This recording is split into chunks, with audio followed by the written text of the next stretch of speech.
Tas ir maz drusciņi no mākslas, tāda pūcīte, lāžas griezts produktiņš.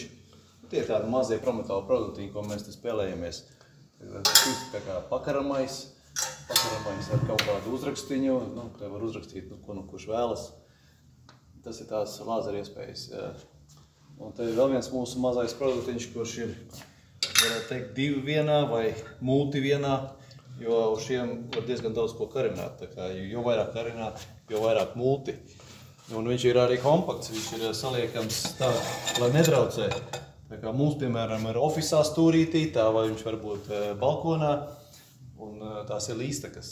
Tas ir līstekas, kompaktas, samontējamas, kuru var rītā vakarā arī pavingrot. Šādi, lūk, augstums uzstādam tā, lai kājas neatcitās pret zemi un lai var aizsniegt un nav jālec. Un vingrojam. 4 dībelīši, 4 caurumiņi, stingrā sienā, lūdzu, ogrē, prometālā.